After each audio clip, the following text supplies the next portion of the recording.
সমগ্ৰ দেশৰ ৰাজনীতিত ধুমুহাৰ সৃষ্টি কৰি কক্ৰচ জনতা পাৰ্টীয়ে যি আলোড়ন তুলিছে তাক কোনেও অস্বীকাৰ কৰিব নোৱাৰে। আনহাতে এই কক্ৰচ পাৰ্টীৰ উত্থানত কোন আটাইতকৈ অধিক শংকিত হৈছে, কাৰ বাবে এয়া চূড়ান্ত ভাবুকি হৈ পৰিছে, এই কথাটো কিন্তু গুৰুত্বপূৰ্ণ। আৰু ইয়াক একাংশই দেশৰ ৰাজনীতিত জেন জিৰ ধুমুহা বুলি অভিহিত কৰিছে। এতিয়া আমাৰ দুটামান স্পষ্ট কথা হ'ল, একাংশই যি ধৰণে কক্ৰচ পাৰ্টীৰ বিৰোধিতা কৰিবলৈ উঠি পৰি লাগিছে, বিশেষকৈ একাংশ জ্যেষ্ঠ সাংবাদিক, বুদ্ধিজীৱী, লেখক, তেওঁলোকক দুটামান কথা ক'ব খুজিছো।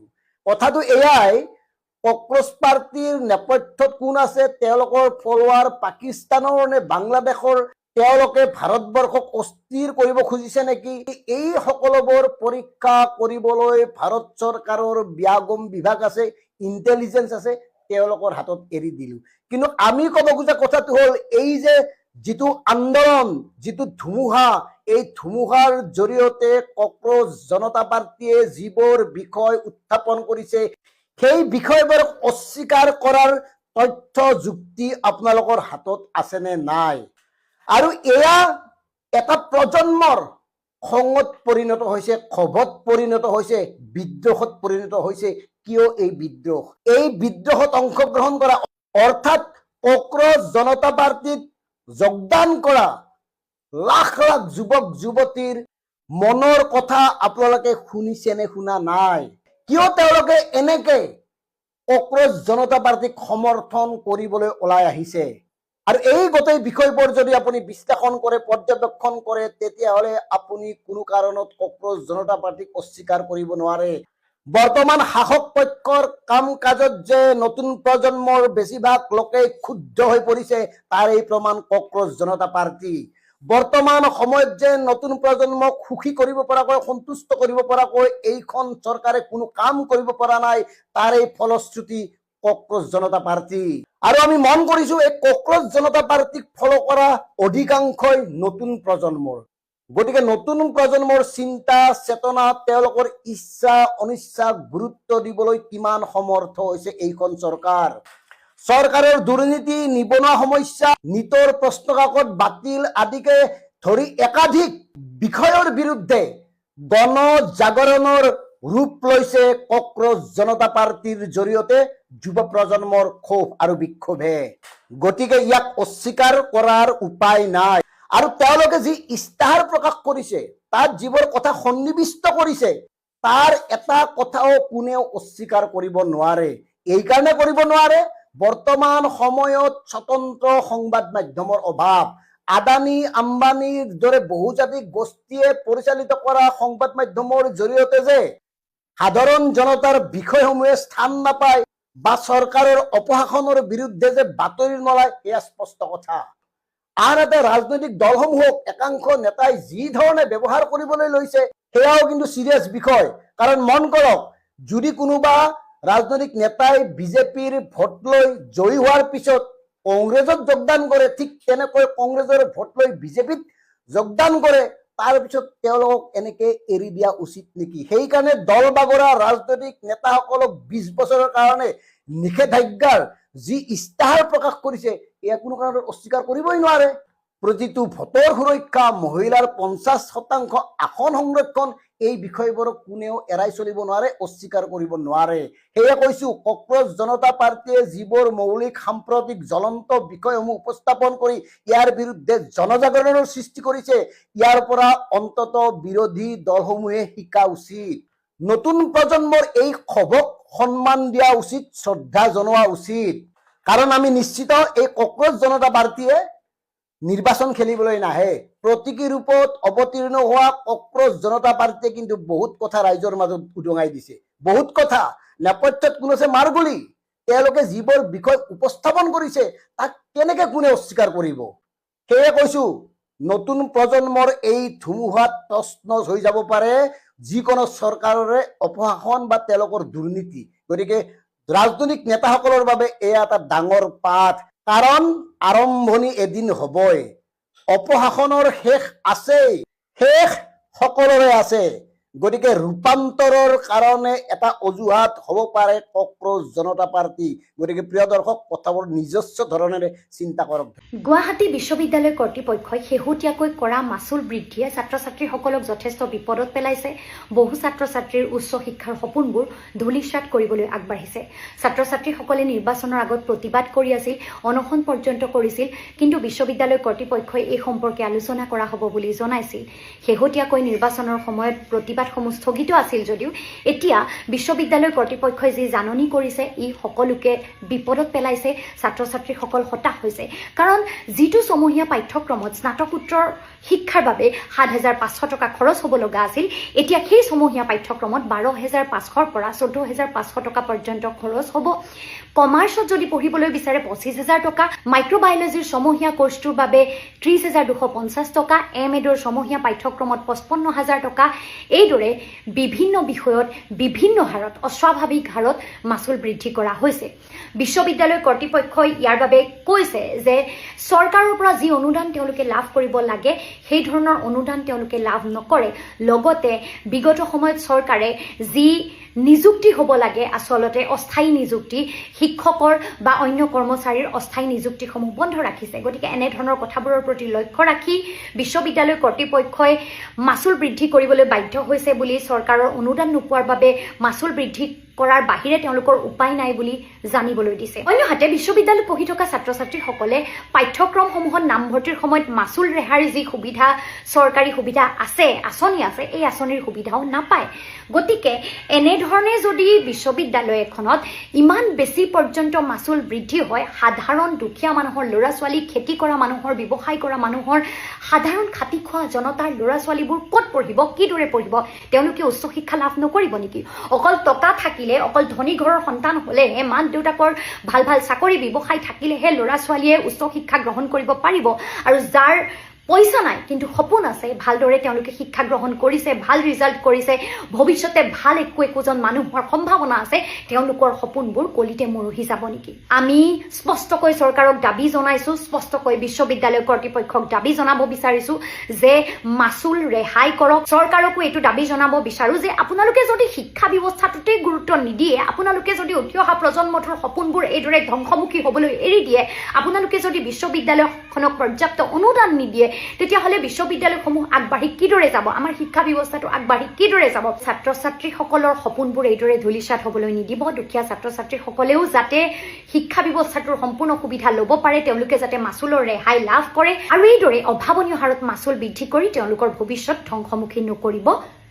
আমি বিশ্ববিদ্যালয় কৰ্তৃপক্ষৰ পৰা এই সম্পৰ্কত ভাল এক সিদ্ধান্ত পাম বুলি আশাবাদী। ধন্যবাদ। কক্ৰোচ জনতা পাৰ্টি, এই যে পাৰ্টিটো যে মানুহবিলাক খুব যে বৃদ্ধি পাইছে বুলি কৈ আছে, নিউজবোৰ আপোনালোকে চাই আছে, 20 মিলিয়ন 21 মিলিয়ন হৈছিল। আৰু তেওঁলোকৰ লক্ষ্য উদ্দেশ্য যিবোৰ দিছে সেইবোৰৰ প্ৰতি আচলতে মানুহৰ সমৰ্থন আছে, যিটো কাৰণে তাৰ সংখ্যাবোৰ, ফলোৱাৰ্ছৰ সংখ্যা ইমান বাঢ়ি গৈছে। যিটো বিষয়ত আপোনাৰ ইণ্টাৰেষ্ট নাই তাত ফলোৱাৰ্ছ বঢ়াৰ কথাই নাথাকে। কিন্তু এই খুব এদিনীয়া নে? এই খুব এদিনীয়া নহয়, এই খুব বহুদিনীয়া, বহুত পুৰণি খুব। কিন্তু তাক আচলতে মানুহে চেপি খুন্দি ৰখা বুলি যে কয়, অন্তৰত ৰাখি থৈছিল, ভিতৰত আছিল সকলোৰে, আৰু এতিয়া সুযোগ পাইছে, সেই কোনোবাই যিহেতু মাত মাতিছে তাত তেওঁলোকে সমৰ্থন কৰিছে। কিন্তু মই ভাবোঁ প্ৰধানমন্ত্ৰী নৰেন্দ্ৰ মোদী যি ঘোষণা কৰিছে, যে ঘোষণা মানে এই বস্তু বাহানিৰ সামগ্ৰীৰ মূল্য বৃদ্ধি পাব, বা তেওঁ কৈছে যে আমি যিমান পাৰোঁ আমি তেলৰ ক্ষেত্ৰত কৃপণালী কৰি চলিব লাগে, খোৱাৰ ক্ষেত্ৰত কৃপণালী কৰি চলিব লাগে, এনেকুৱা যিখিনি কথা কৈছে, এই যিটো অৰ্থনৈতিক পৰিস্থিতি, এই পৰিস্থিতিটো ঘপকৈ হৈছেনে বাৰু? আপোনালোকে কি ভাবে নাজানো। মই ভাবোঁ 2014 চনত যেতিয়া প্ৰধানমন্ত্ৰী নৰেন্দ্ৰ মোদী আহিছিল, তাৰ আগৰ সময়ছোৱাৰ কথা কৈছোঁ, আৰু মোৰ নিজৰ ব্যক্তিগত এটা অভিজ্ঞতাৰ কথা কওঁ। মই যেতিয়া ছানডে ইণ্ডিয়ান বুলি এখন নেশ্যনেল মেগাজিন 14টা ভাষাত ওলাইছিলে, তাৰ এটা ভাষা আছিলে অসমীয়া, ইংৰাজী, হিন্দী সকলো, মাৰাঠী, আপোনাৰ গুজৰাটী সকলো ভাষাতে ওলাইছিলে, আৰু সেই মেগাজিনখনত মই জড়িত আছিলোঁ। তেতিয়া গুজৰাটী, যিহেতু আমাৰ এটা লেংগুৱেজ গুজৰাটীও আছিলে, আমি তেতিয়া গুজৰাটৰ নিউজ বহুত কৰিব লগা হৈছিলে, কাৰণ যিহেতু নেশ্যনেল মেগাজিন গুজৰাটৰ নিউজ বেছি আহিছিলে। আৰু গুজৰাটৰ নিউজ যেতিয়া বেছি আহিছিল, যিহেতু এটা আমাৰ এডিশ্যন গুজৰাটী আছিল, গতিকে সেই মেগাজিনখনত গুজৰাট টুৰিজিম, বিশেষকৈ গুজৰাট টুৰিজিমৰ বহুতবোৰ এডভাৰটাইজমেণ্ট আহিছিল। আৰু তেতিয়া প্ৰধানমন্ত্ৰী নৰেন্দ্ৰ মোদীৰ মুখখন মই সেই ৭-৮ চনতে মানে একদম মোৰ জল পটকৈ মনত আছে স্পষ্টকৈ। আৰু যিবোৰ এডভাৰটাইজ আহিছিলে, বিজ্ঞাপন আহিছিলে, সেই বিজ্ঞাপনবিলাকত প্ৰধানমন্ত্ৰী নৰেন্দ্ৰ মোদীয়ে গুজৰাটখন একেবাৰে সলাই পেলোৱা ধৰণৰ কিছুমান বাতৰি আহিছিল আৰু বিজ্ঞাপন আহিছিলে। বিজ্ঞাপনবিলাক যেতিয়া আমি ট্ৰেন্সলেট কৰিছিলোঁ, তেতিয়াও সেই ধৰণৰ কথা বতৰাবিলাক তাত প্ৰকাশ পাইছিল।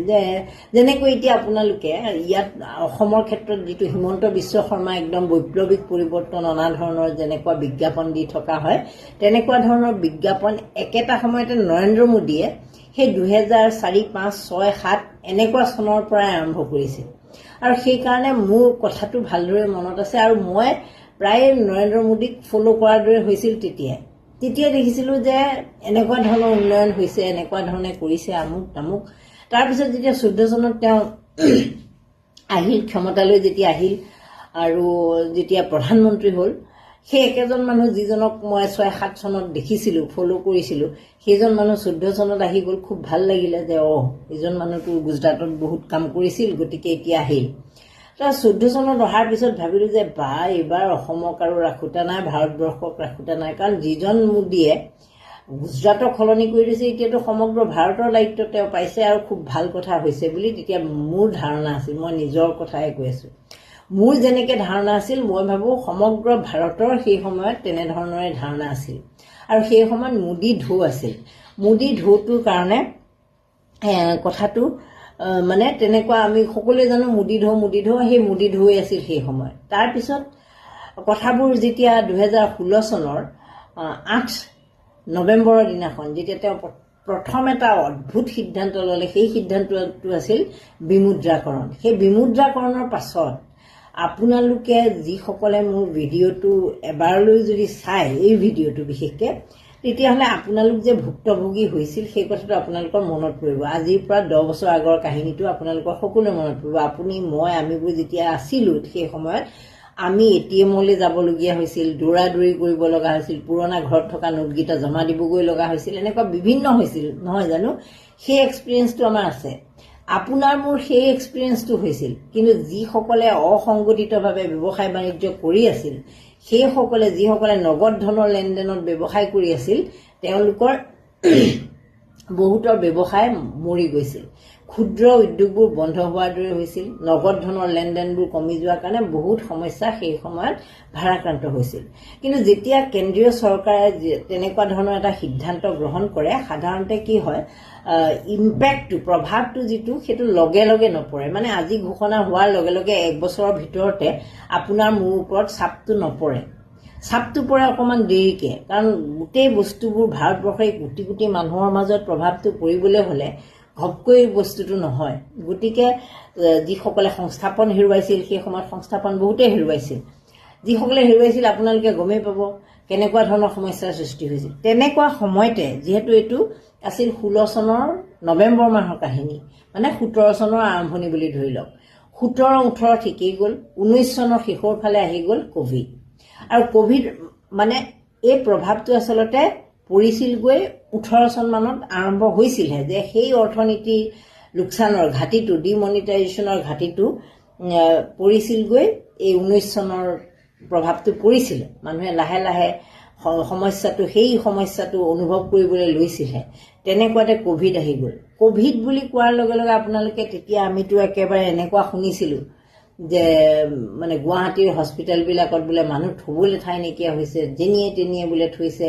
ক'ভিডৰ কাৰণে কি হৈছিল, কিহঁতে কেনেকৈ সৰু সজাইত আপোনাৰ টেম্পৰেৰী হস্পিটেল বনাইছিল, কেনেকৈ PPE কিট আহিছিল, সেইবোৰ কাহিনীটো মনত পৰিলে এতিয়া অকণমান লাজো লাগে, লাজ লাগে কথাবোৰ ভাবিলে। যি সময়ত আমাৰ বৰ্তমানৰ মুখ্যমন্ত্ৰী, সেই সময়ত স্বাস্থ্যমন্ত্ৰী আছিল, তেওঁ মাস্ক নলগোৱাকৈ আপোনালোক যিসকল ৰোগী আছিল তেওঁলোকৰ ওচৰলৈ গৈছিল। কিন্তু আমি ঘৰতেই, আমাক আকৌ মাস্ক বান্ধি নাথাকিলে আমি মৰি যাম, এনেকুৱা ধৰণৰ এটা ধাৰণা দিয়া হৈছিল।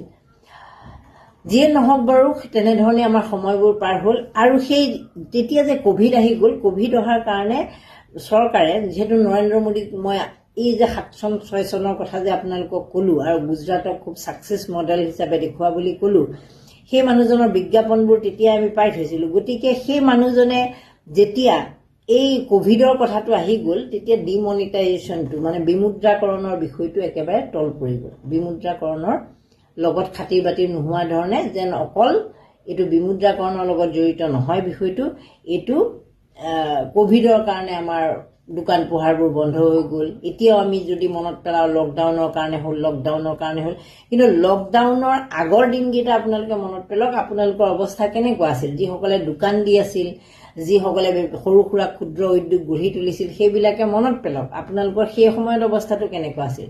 তাৰপিছত আহি গ'ল লকডাউন বুলি কোৱাৰ লগে লগে মোটামুটি প্ৰায় 1 বছৰ আমাৰ অৱস্থা কাহিল হৈ গ'ল। তাৰপিছত ভাঙি গ'ল অৰ্থনীতি। সেই যে লকডাউন, ডিমনিটাইজেশ্যন এইবোৰৰ ইফেক্টবোৰ আছিলে আৰু সেইকাৰণেই প্ৰধানমন্ত্ৰীয়ে এনেকৈ ক'বলৈ বাধ্য হ'ল নৱপ্ৰজন্মক যে আপোনালোকে পকুৰি বেছিও আত্মসংস্থাপন লাভ কৰক। মানে যিহেতু চৰকাৰী চাকৰি দিব নোৱাৰে, পকুৰি বেচাটো এটা সংস্থাপনৰ আহিলা হিচাপে লৈ তেওঁ আগবাঢ়িবলৈ ক'লে। আৰু এই যে নৱপ্ৰজন্মৰ যিসকল লোক যুৱক যুৱতী, তেওঁলোকৰ ক্ষোভটো সেইখিনিতে আছিল যে ডিমনিটাইজেশ্যনৰ পৰা কোভিডলৈকে আমাক যিটো নোচোৱালে, চৰকাৰখনে নোচোৱাই নিজক ছাকচেছ হোৱা বুলি কয়, অথচ আমি এসাঁজ খাই এসাঁজ থাকিব লগা, এসাঁজ খাই এসাঁজ ভাবিব লগা এটা পৰিস্থিতি আমাক সৃষ্টি কৰিলে।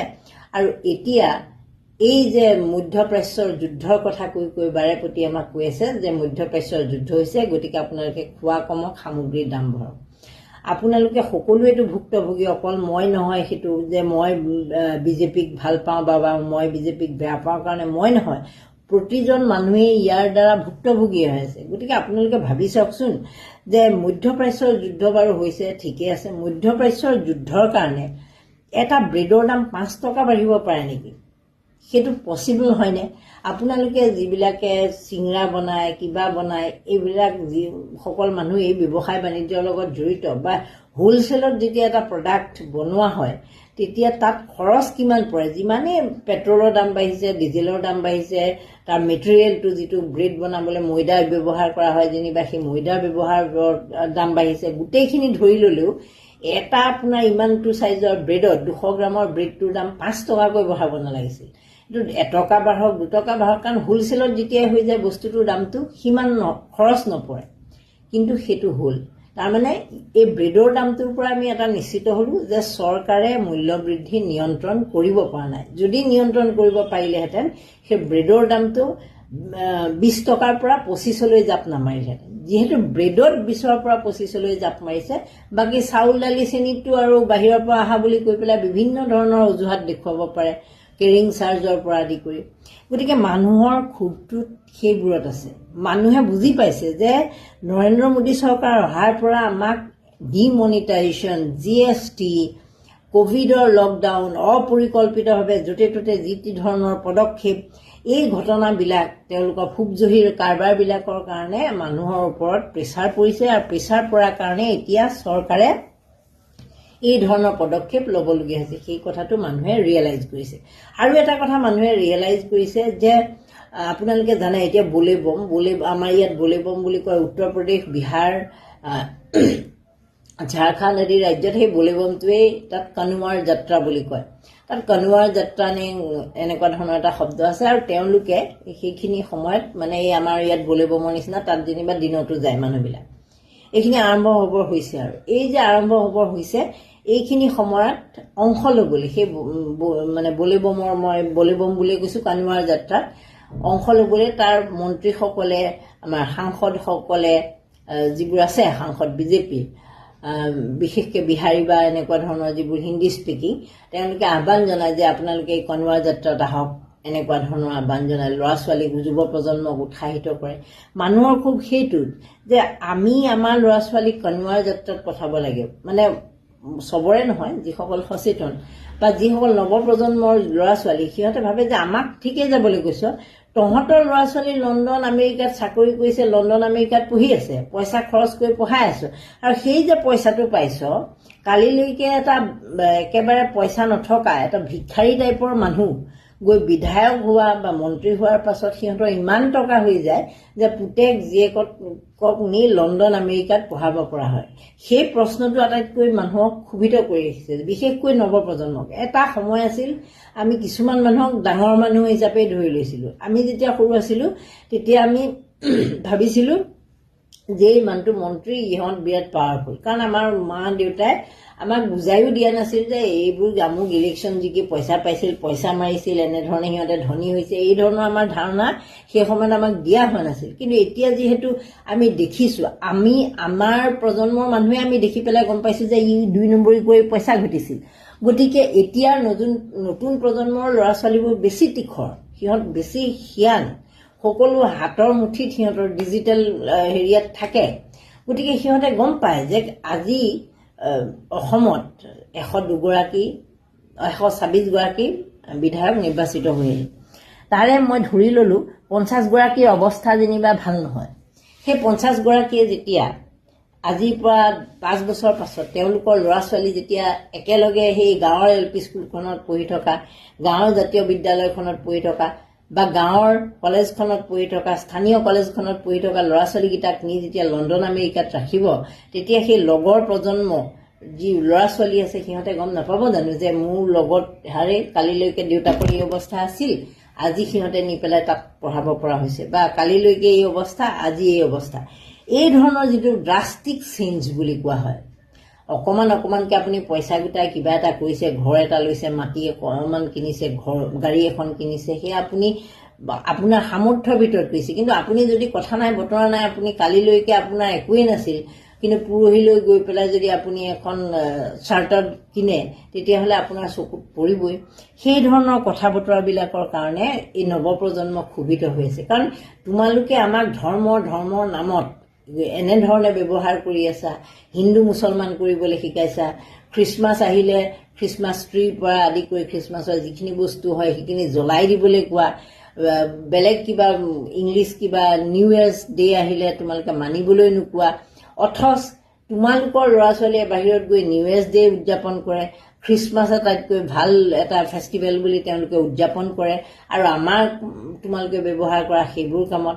আমাক তোমালোকে RSSৰ প্ৰশিক্ষণ লৈ পেলাই একদম সনাতনী হিন্দু হ'বলৈ কোৱা, টিপিকেল সনাতনী হিন্দু আমি হ'ব লাগে। কিন্তু তোমালোকৰ ল'ৰা ছোৱালীয়ে বাহিৰত গৈ পাশ্চাত্যৰ গোটেই আচাৰ আচৰণ, অসমীয়া ভাষাটোও ভালকৈ ক'ব নোৱাৰা মানুহ হয়। সেই কথাবিলাকে মানুহক ক্ষোভিত কৰিছে। এতিয়া আপোনালোকে চাওক, অসমৰ যিসকল মন্ত্ৰী বিধায়ক আছে, মানে লাষ্ট এতিয়া নতুনকৈতো হোৱা কেইজনৰ কথা এতিয়াই ক'ব পৰা হোৱা নাই, কিন্তু যিসকল আছে আপোনালোকে মুখ্যমন্ত্ৰীৰ পৰা আৰম্ভ কৰি যিসকলৰ আছে তেওঁলোকৰ ল'ৰা ছোৱালীৰ লাইফষ্টাইল চাওক, তেওঁলোকৰ কথা কোৱাৰ ধৰণ চাওক, আৰু তেওঁলোকৰ বয়সৰে আমাৰ ল'ৰা ছোৱালীবিলাকৰ অৱস্থা চাওক। গতিকে এই ধৰণৰ কথা বতৰাবিলাকে মানুহৰ মনত ক্ষোভ এটা জাগ্ৰত কৰিছে, আৰু এই ক্ষোভৰে প্ৰতিফলন এই পঁইতাচোৰা পাৰ্টীয়ে সেইকাৰণে কৈছে যে আমাক যেতিয়া তহঁতে এলেহুৱা বুলি কৈছ, আমি এলেহুৱাই, আমি অনলাইন থাকোঁ বুলি কৈছ, ঠিক আছে, অনলাইন থাকি পেলাই আমি যি টি মন্তব্য কৰি থাকোঁ, আমি অনলাইন থকা মানুহকেই ল'ম, কিন্তু আমি এনেকুৱা মানুহ ল'ম যি আমি ধৰ্মনিৰপেক্ষ মানুহ ল'ম, আমি সমাজবাদী চিন্তাধাৰাক বিশ্বাসী মানুহ ল'ম, আমি গণতান্ত্ৰিক প্ৰক্ৰিয়াক বিশ্বাসী মানুহ ল'ম। সেয়ে তেওঁলোকে যিকেইটা কথা কৈছে আপোনালোকে চাওক, মুখ্য নিৰ্বাচনী আয়ুক্তক বিৰুদ্ধে গোচৰ তৰাৰ কথা কৈছে, তাৰমানে নিৰ্বাচনৰ ওপৰত তেওঁলোকৰ বিশ্বাস নাই, যিটো নিৰ্বাচন প্ৰক্ৰিয়া এতিয়া চলি আছে সেইকাৰণেতো গোচৰৰ কথা কৈছে। মুখ্য ন্যায়াধীশক ৰাজ্যসভালৈ যাব নোৱাৰিব বুলি কৈছে। আমাৰ অসমৰ ৰঞ্জন গগৈ গৈ মাতবোল নোহোৱা এটা মানুহ হৈ পৰিল। গতিকে তেনেকুৱা ধৰণৰ বিষয়বোৰৰ ওপৰত তেওঁলোকৰ যে ক্ষোভ আছে সেই কথাটো স্পষ্ট। 50% মহিলাৰ কাৰণে আসন থাকিব বুলি কৈছে, কাৰণ তেওঁলোকে বুজি পাইছে যে বিজেপিয়ে যি মহিলা আসন সংৰক্ষণৰ নামত বিৰোধীয়ে সহযোগ নকৰা বুলি যি তালফাল লগাই সমগ্ৰ ভাৰতত আন্দোলন কৰিছে, সেয়া কেৱল দেখুৱাবলৈ, কিন্তু প্ৰেক্টিকেলি বাস্তৱিকতে তেওঁলোকৰ কোনো বিষয়টোৰ প্ৰতি আগ্ৰহ নাই, আৰু আগ্ৰহ থকা হ'লে তেওঁলোকে মহিলাক সন্মান কৰিলেহেঁতেন। এই যিবোৰ বিষয়ক লৈ তেওঁলোকে কামবোৰ কৰি আছে, নিটৰ চাওক আপোনালোকে 22 লাখ ল'ৰা ছোৱালী, ধেমালি কথা নহয়, সমগ্ৰ ভাৰতৰ। আপোনালোকৰ কোনোবাই মোৰ যদি ভিডিঅ'টো চোৱা মানুহে নিটৰ পৰীক্ষাৰ কাৰণে প্ৰিপেয়াৰ কৰা ল'ৰা ছোৱালী পিতৃ মাতৃ হয় বা আপোনালোকে নিটৰ পৰীক্ষাৰ কাৰণে নিজে প্ৰিপেয়াৰ কৰি আছিল, আপোনালোকৰ কেনেকুৱা লাগিছে ভাবকচোন। পৰীক্ষা এটাৰ কাৰণে আপুনি প্ৰস্তুতি চলাইছে, তাৰপিছত আপুনি যিটো পৰীক্ষাৰ কাৰণে প্ৰস্তুতি চলাইছে বা দিছে সেই পৰীক্ষাটোৰ প্ৰশ্ন কাকত লোকে 20 লাখ 25 লাখ 30 লাখত কিনি পেলাই তেওঁলোকে একেবাৰে ডাক্তৰ হ'বলৈ ৰেডি হৈ আছে, অথচ আপুনি বাৰে বাৰে দি ফেইলিয়ৰ হৈ আছে। গতিকে এই ক্ষোভবিলাক যে মানুহৰ মনত আছিল, সেই ক্ষোভবিলাক প্ৰকাশ কৰিবলৈ সংগঠিত শক্তি নাছিল। সেই শক্তিটো এই মঞ্চখনে পোৱাৰ কাৰণে মঞ্চখনক তেওঁলোকে ফ'ল' কৰিছে। কথাটো সেইটোৱেই, বাকী ভয় খাব লগা তাত একো নাই। যদি সেইখিনি চিধা কৰি পেলাব পাৰে, আজি ধৰ্মেন্দ্ৰ প্ৰধানৰ নেগলিজেঞ্চ, বিভাগীয় নেগলিজেঞ্চৰ কাৰণে, গোটেই ছিষ্টেমটোৰ বিফলতাৰ কাৰণে এই ধৰণৰ ঘটনাবোৰ ঘটিছে। গতিকে চৰকাৰে যদি সেই ছিষ্টেমটো শুদ্ধ কৰিব পাৰিলেহেঁতেন, তেওঁলোকে এই পাৰ্টিক পঁইতাচোৰা পাৰ্টিক ভয় খাব লগা নাই, কিন্তু সেয়া কৰিব পৰা নাই। তেওঁলোকে যদি এই নিৰ্বাচনৰ বিৰুদ্ধে যি ৰাহুল গান্ধীৰ পৰা আদি কৰি বিভিন্ন বিৰোধীয়ে যি SR প্ৰক্ৰিয়াৰ ভোট কটা বা EVM মেচিনৰ গণ্ডগোল এই ধৰণৰ কথাবোৰ যদি তেওঁলোকে জল পটকৈ স্পষ্ট কৰি দিব পাৰিলেহেঁতেন যে তেওঁলোকৰ আচলতে তেনেকুৱা ইলিগেল নাই, সেইখিনি কথা বা জ্ঞানেশ কুমাৰৰ বিৰুদ্ধে ইমান বিৰোধী অভিযোগ আনিছে, জ্ঞানেশ কুমাৰক আঁতৰাই দিলে, তেতিয়াওতো তেওঁলোকৰ এটা স্ক্ৰীন মানে তেওঁলোক যে পৰিষ্কাৰ সেই নিকা ভাৱমূৰ্তিটো প্ৰকাশ পালেহেঁতেন, কিন্তু তেওঁলোকেতো সেইবোৰ কৰা নাই। সেই নকৰাৰ কাৰণে মানুহবিলাকৰ ক্ষোভটো আচলতে বাঢ়িছে, কথাটো সেইটোহে। কিন্তু তেওঁলোকে ভয় খাইছে যে আমাৰ বিৰুদ্ধে এই প্ৰতিবাদ হৈছে, আমাৰ বিৰুদ্ধে জনজাগৰণ হৈছে। জনজাগৰণৰ মেইন উৎসটো ক'ত আৰু কেতিয়াৰ পৰা হৈছে, এই ক্ষোভটো কেতিয়াৰ পৰা হৈছে? এই ক্ষোভটো যিমানেই আপোনালোকে মধ্যপ্ৰাচ্যৰ যুদ্ধৰ কাৰণে মূল্য বৃদ্ধি হৈছে বুলি নকওক, কোনেও এতিয়া বিশ্বাস নকৰে। কাৰণ ডিমনিটাইজেশ্যনৰ দিনটোৰ পৰাই, GST আৰম্ভ কৰা দিনটোৰ পৰাই এই প্ৰভাৱটো ভাৰতৰ অৰ্থনীতিত পৰিছিল। তাকে যেনিবা ঢাকি থোৱা হৈছিল, যেনেকৈ ভৰলু নদীখন যেতিয়া ক্ৰিকেটাৰ আহে ঢাকি থৈ দিয়ে ন, গ্ৰীণ কৰি পেলাই একদম গ্ৰীনিছ এটা দেখা যায়, সেই ধৰণৰ কথাটোহে আছিল। যেনেকৈ বিল ক্লিণ্টন আগতে গুজৰাটলৈ আহোঁতে একদম ধুনীয়াকৈ ৱাল এখন বনাই দিয়ে বাহিৰ ফালে, সেই তেনেকুৱা ধৰণৰ ঢাকি থোৱা বস্তুটো বহুদিনলৈ নাথাকে। সেই কথাটো নৱপ্ৰজন্মই উপলব্ধি কৰিছে। যে বস্তুৰ দাম ইমান কিয় বাঢ়িছে তাৰ কাৰণ দুটা। এটা হ'ল গোটেই ভাৰতবৰ্ষতে মোদীয়ে কোম্পানীবিলাকৰ ওপৰত দেশখন চমজাই দিয়া, আৰু 2 নম্বৰ কামটো হ'ল হিমন্ত বিশ্ব শৰ্মা আৰু হাগ্ৰামা মহিলাৰীয়ে লগ লাগি ট্ৰেন্সপৰ্ট ডিপাৰ্টমেণ্টটো লৈ একদম এই বিটিয়ে দিলে আমাৰ অসমলৈ সোমোৱা ৰাস্তাটো পশ্চিমবংগৰ পৰা, সেই ৰাস্তাটোতে প্ৰত্যেকখন গাড়ীৰ পৰা লোৱা অবৈধ চিণ্ডিকেট। আজি ভাৰতবৰ্ষৰ প্ৰধানমন্ত্ৰীয়ে গোটেই ভাৰতবৰ্ষৰ অৱস্থা বেয়া, সকলো বস্তুৰ দাম বাঢ়ি অৰ্থনৈতিক সংকট হৈ অৱস্থা বেয়া কৰি পেলালে। আমাৰ প্ৰধানমন্ত্ৰীয়ে ইটালীৰ প্ৰধানমন্ত্ৰীৰ লগত মেলনি আৰু মোদী লগ লগাই মেলোডি চকলেট দিবলৈ গৈছে। যি পেট্ৰলৰ দাম 2014 চনৰ 8 মাৰ্চত 75 টকা 51 পইচা আছিলে, 17 মে 2026 বা আজিৰ দিনটোত 101 টকা 20 পইচালৈ পেট্ৰলৰ দাম বাঢ়িলে। অথচ প্ৰধানমন্ত্ৰীয়ে কৈছিলে মেহেংগাই হটায়েংগে, মূল্যবৃদ্ধি ৰোধ কৰিম। 75 টকাৰ পৰা গৈ 101 টকা হ'ল। ডিজেলৰ দাম 8 মাৰ্চ 2014 তাৰিখৰ দিনা 58 টকা 40 পইচা আছিলে, আৰু এতিয়া সেই ডিজেলৰ দাম 92 টকা 49 পইচালৈ বৃদ্ধি পালে। 92 টকা 49 পইচালৈ। SPG গেছ চিলিণ্ডাৰৰ দাম 414 টকা আছিলে বিজেপি চৰকাৰ অহাৰ আগে আগে মাৰ্চ মাহত, আৰু এতিয়া সেই LPG চিলিণ্ডাৰৰ দাম 962 টকা।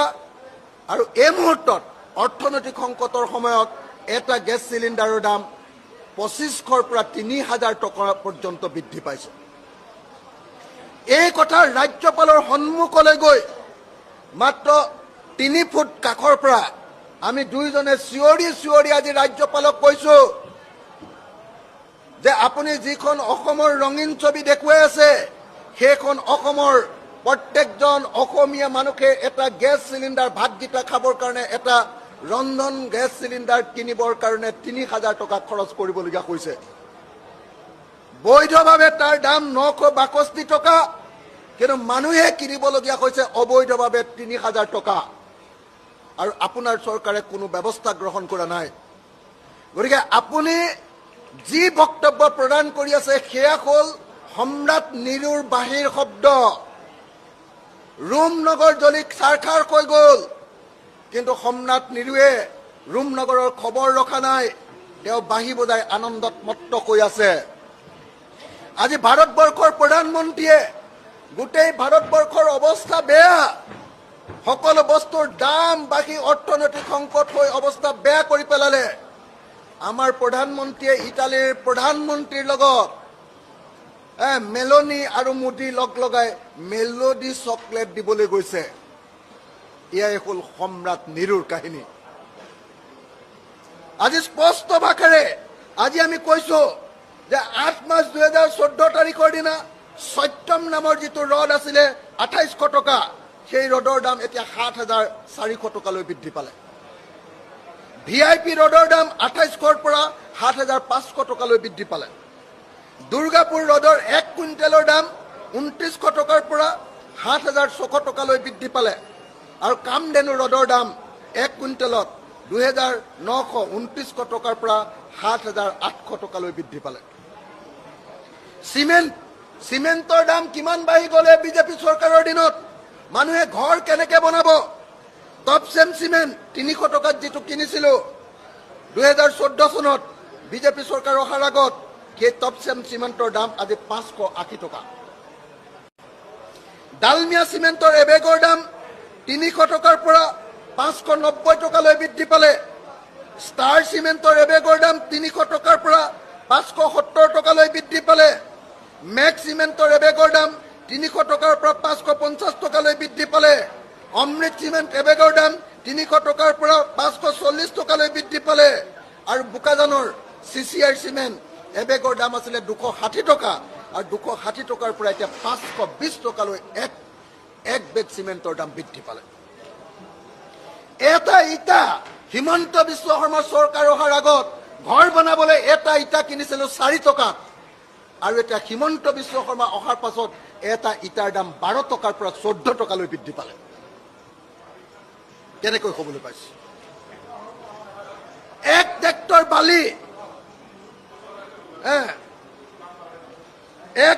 বালি 500 টকাত কিনিছিলো, আৰু সেই ট্ৰেক্টৰ বালিৰ দাম এতিয়া 1500 টকালৈ 1400ৰ পৰা 1500 টকালৈ বৃদ্ধি পালে।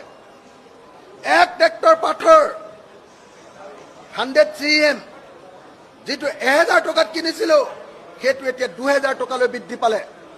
আপোনালোকে নিজে চাওক, ৰদৰ দাম বাঢ়িলে, চিমেণ্টৰ দাম বাঢ়িলে, বালিৰ দাম বাঢ়িলে, শিলগুটিৰ দাম বাঢ়িলে, পাথৰৰ দাম বাঢ়িলে, টিন পাতৰ দাম বাঢ়িলে, ৰঙৰ ঘৰত ঘনত লগোৱা ৰঙৰ দাম বাঢ়ি গ'ল। 150 টকাৰ ৰং, ঘৰৰ প্ৰাইমাৰ ৰং 1 লিটাৰত 150 টকা আছিলে, সেইটো এতিয়া 300 টকালৈ বৃদ্ধি পালে। প্লাষ্টিক পেইণ্ট আছিলে 350 টকা, সেইটো 600 টকালৈ বৃদ্ধি পালে। 1 লিটাৰ ইঞ্জিন মিঠাতেলৰ দাম আছিলে 90 টকা, সেই 90 টকা মিঠাতেলৰ দাম 210 টকালৈ বৃদ্ধি পালে। আৰু এনেকৈ 1 কেজি চুজি, আমি কোৱা যে চুজি, 1 কেজি চুজিৰ দাম 25 টকা আছিলে। হিমন্ত বিশ্ব শৰ্মা চৰকাৰ অহাৰ আগতে 1 কেজি চুজিৰ দাম 25 টকা আছিলে, আৰু এতিয়া 1 কেজি চুজিৰ দাম 110 টকাৰ পৰা 115 টকালৈ বৃদ্ধি পালে। তাৰ পাছত ৰাজ্যপালে আমাক মিহি মিহি কথা শুনাব, ৰাজ্যপালে আমাক মিছা কথা শুনাব। ৰাজ্যপালে ক'ব যে হিমন্ত বিশ্ব শৰ্মাৰ দিনত অসমখন স্বৰ্গ হৈ যাব, স্বৰ্গ হৈ গ'ল। এই কথা শুনি আমি থাকিব নোৱাৰো। সেইকাৰণে অসম বিধানসভাত আজি 45 মিনিট সময় ধৰি ৰাইজৰ দলৰ 2জন বিধায়কে ধৰ্ণা দিছিলো, আৰু চিঞৰি চিঞৰি কৈছিলো যে বস্তুৰ দাম ইমান কিয় বাঢ়িছে? তাৰ কাৰণ দুটা। এটা হ'ল গোটেই ভাৰতবৰ্ষতে মোদীয়ে কোম্পানীবিলাকৰ ওপৰত দেশখন চমজাই দিয়া, আৰু 2 নম্বৰ কামটো হ'ল হিমন্ত বিশ্ব শৰ্মা আৰু হাগ্ৰামা মহিলাৰীয়ে লগ লাগি ট্ৰেন্সপৰ্ট ডিপাৰ্টমেণ্টটো লৈ একদম এই বিটিয়ে দিলে আমাৰ অসমলৈ সোমোৱা ৰাস্তাটো পশ্চিমবংগৰ পৰা, সেই ৰাস্তাটোতে প্ৰত্যেকখন গাড়ীৰ পৰা লোৱা অবৈধ সিন্ডিকেট। আজি এই গোটেই বিষয়টো অসম বিধানসভাত উত্থাপন কৰিছো, আৰু এই গোটেই বিষয়টোক লৈ 45 মিনিট আজি ধৰ্ণা দিছো। 45 মিনিট কিন্তু দুৰ্ভাগ্যৰ কথা এতিয়া বিৰোধীসকলে যিটোৱে কথা নকক লাগিলে সেইটোৰ কাৰণে মাইকটো কাটি দিয়া হয়। বিৰোধীসকলে কৰা প্ৰতিবাদবিলাক আপোনালোকে টিভিত দেখিবলৈ নাপায়। আগতে আপোনালোকৰ আমাৰ চেনেলবিলাকৰ টিভি সোমাইছিলে, আজিকালি চৰকাৰী টিভি সোমায়। প্ৰথমতে চৰকাৰী টিভিত আমাৰ বিৰোধীবিলাকে কোৱা কথাবিলাক ওলাইছিলে, আজিকালি চৰকাৰী টিভিত আজি গোটেইবিলাকে আমি প্ৰতিবাদ কৰিছো, আমি সদন ত্যাগ কৰিছো, কিন্তু তাৰ পাছতো সেই ছবি কোনো অসমৰ মানুহে দেখিবলৈ পোৱা নাই। গতিকে